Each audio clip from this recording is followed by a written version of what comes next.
നമ്മുടെ മെസ്സി ഇന്ത്യയിൽ വന്നിട്ടുള്ള ഗോ ടൂറിനെ കുറിച്ച് പറയാമെന്നാണ്. ഒരുപാട് കൊൽക്കത്തയിൽ വന്നു ഒരുപാട് പ്രശ്നങ്ങൾ ഉണ്ടായിച്ചെങ്കിലും രേവന്ത് റെഡ്ഡി ഒപ്പം കളിച്ചു വെച്ചെങ്കിലും ഒരുപാട് സെലിബ്രിറ്റികളെ മെസ്സിയുടെ മുന്നിൽ ആദരിച്ചു വെച്ചെങ്കിലും ഒരുപാട് ഇൻസിഡൻറ്റ് ഉണ്ടായി. പക്ഷേ എനിക്ക് ഒറ്റ കാര്യം പറയുള്ളൂ, അയാളെ നമ്മൾ പുകഴ്ത്താതെ അയാളെ കുറിച്ച് പറയാത്ത നമുക്ക് ഈ വീഡിയോയിലോ എവിടുന്നും പോകാൻ പറ്റില്ല. കാരണം അയാളെ വിനയം എത്ര സിമ്പിളായിട്ടാണ് അയാളെ സിറ്റുവേഷൻ ഹാൻഡിൽ ചെയ്യുന്നത്.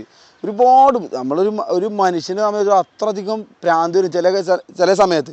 പക്ഷെ അയാൾക്ക് അങ്ങനെ ഒരു വിഷയം അയാൾ സിമ്പിളായിട്ട് ഒരു സിനിമ നടി ഒരു 10 സെൽഫി എടുത്തിട്ടുണ്ടാവും, അതിനൊക്കെ അയാൾ നിന്ന് കൊടുക്കുകയാണ്. അതാ പബ്ലിക്കൊക്കെ ഞാൻ വെച്ചിട്ടാണ്. അയാൾക്ക് അങ്ങനെ ഒരു വിഷയമല്ല. രേവന്ത് റെഡ്ഡിയോടൊപ്പം കളിക്കുമ്പോൾ രേവന്ത് റെഡ്ഡി എങ്ങോട്ടോ ആണ് അടിച്ചു വിടുന്നത്. പക്ഷെ അയാൾക്ക് അത് പ്രശ്നമില്ല. അയാൾ ആ ബോൾ അയാൾ തന്നെ ഓടിപ്പോയി എടുത്തു വരികയാണ്. നമ്മൾ ഈ ഗോ ടൂറിനെ കുറിച്ച് പറയുമ്പോൾ ഏറ്റവും കൂടുതൽ നമ്മളിപ്പോൾ ചർച്ച ചെയ്യേണ്ട ഒരു വിഷയം മെസ്സിയുടെ ഹംബിൾനെസ്സാണ്. അയാൾ ലോകത്തിലെ തന്നെ ഏറ്റവും നല്ല കളിക്കാരൻ, ഗ്രേറ്റസ്റ്റ് ആണ്.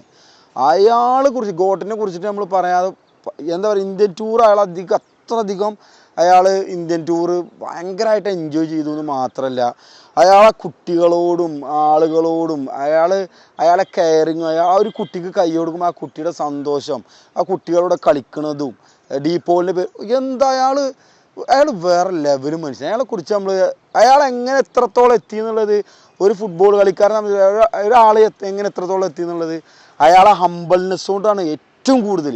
ഒരു കളിക്കാരൻ എത്രത്തോളം മികച്ചനാണോ അവന് നമ്മൾ അത്രത്തോളം വിനയം ഉണ്ടാവണം. പക്ഷെ ഇത് നമ്മളെക്കാൾ ഞാൻ തന്നെയാണ് സൂപ്പർ പറഞ്ഞിട്ട് ഞാൻ തന്നെയാണ് മെയിന് വേണ്ടി കറന്നിട്ട് കാര്യമില്ല. മെസ്സി എത്ര സിമ്പിളായിട്ടാണ് ആ സിറ്റുവേഷൻ കെയർ ചെയ്യുന്നത്. ഒരു രക്ഷയില്ല എന്ന് പറഞ്ഞു കഴിഞ്ഞാൽ അയാൾക്കൊരു 100ൽ 100 മാർക്കല്ലാതെ അതിന് നമുക്ക് കുറച്ച് കൊടുക്കാൻ പറ്റില്ല. പിന്നെ അയാൾ അധികം എൻജോയ് ചെയ്തു. ഒരുപാട് 5000 മുതൽ 12000 റുപ്യ വരെ കൊടുത്തിട്ട് കാണികൾ മെസ്സിനെ കാണാനാണ് കയറുന്നത്. അയാളെ കാണാൻ കയറും. ഇപ്പം നമ്മൾ രാഷ്ട്രീയക്കാരെ കുറ്റം പറഞ്ഞിട്ടോ അല്ലാതെ ആരെ കുറ്റം പറഞ്ഞ കാര്യം. കാരണം അയാളെ കൂടെ ഫോട്ടോ എടുക്കുക എന്നുള്ളതൊരു സ്വപ്നമാണ്, അതൊരു യാഥാർത്ഥ്യമാണ്. അപ്പോൾ അത് ആരാണെങ്കിലും അത് എടുത്തു പോകും. എന്തായാലും ഗോ ടൂർ വമ്പൻ വിജയമായിരുന്നു. ആരൊക്കെ എന്തൊക്കെ വിമർശനങ്ങൾ പറഞ്ഞാലും മെസ്സി എന്ന് പറഞ്ഞ മനുഷ്യൻ്റെ ആ വിനയ, ഹംബിൾനെസ് ഒരിക്കലും എത്ര താന്നിട്ടാണ് നിൽക്കുന്നത്. അയാൾ എവിടെ നിൽക്കുന്ന മനുഷ്യനാണ്. ഈ ലോകത്തിന് ഏറ്റവും അറിയുന്ന ഒരാളാണ്. ആൾക്കില്ലാത്ത പ്രശ്നങ്ങളാണ് ഒരുപാട് ആളുകൾ മെസ്സി വന്നപ്പോൾ ഇതുണ്ടായി. ഇന്ത്യൻ ഫുട്ബോളിന് പ്രയോജനം ഉണ്ടോ ഇല്ല എന്നുള്ളതല്ല, ഒരുപാട് മനുഷ്യരെ സ്വപ്നം പൂവണിഞ്ഞു എന്നുള്ളതാണ്. ഒരുപാട് മനുഷ്യർക്ക് അതൊരു പ്രചോദനമായി. ഒരുപാട് മനുഷ്യർ മെസ്സിനെ കാണാൻ വേണ്ടി ഗ്രൗണ്ടിൽ ഇറങ്ങണു, ഒരു സ്റ്റേഡിയത്തിൽ വരുന്നു. 5000 രൂപ 12, അതൊക്കെ ഈ ആഗ്രഹമാണ്. ഞാൻ അപ്പോൾ മെസ്സി കളിക്കാൻ വരുമെന്ന് പറയുമ്പോൾ എനിക്കൊരു കുട്ടി മെസ്സേജ് അയച്ചിരുന്നു, സാർ എൻ്റെ ഒരു 15000 രൂപ ഉണ്ട്, എനിക്ക് മെസ്സിയുടെ ടിക്കറ്റ്. അങ്ങനെ ഒരുപാട് മെസ്സിനെന്ന് വിചാരിച്ച് എന്നിട്ട് മരിച്ചാലും കുഴപ്പമില്ല എന്ന് പറഞ്ഞ ആൾക്കാരുണ്ട്. മെസ്സി എന്ന് പറഞ്ഞ് ജീവിക്കുന്ന ഒരുപാട് ആൾക്കാർ, അത്രയധികം ആരാധനയാണ്. അത് അയാളെ കളിനോട് ആരാധന, അയാളെ ആ സ്വഭാവം കൊണ്ട് മാത്രമാണ്. ഗോ ടൂർ ഒരു രക്ഷയില്ല, അടിപൊളിയായി. മെസ്സി തന്നെ പറയുന്നുണ്ട് ഞാൻ വേറെ ഏതെങ്കിലും ലൊക്കേഷനിൽ കളിക്കാൻ വേണ്ടി വരുന്നുള്ളത്.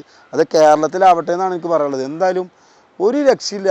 അയാളെക്കുറിച്ച് നമ്മൾ പുകഴ്ത്താതെ അല്ലെങ്കിൽ അയാളെക്കുറിച്ച് പറയാതെ പോകാൻ പറ്റില്ല. കാരണം ഓരോ പന്ത് കളിക്കാരും, നമ്മൾ വളർന്നു വരുന്ന ഓരോ കുട്ടികളും പഠിക്കേണ്ട ഒരു വ്യക്തിത്വമാണ് മെസ്സി.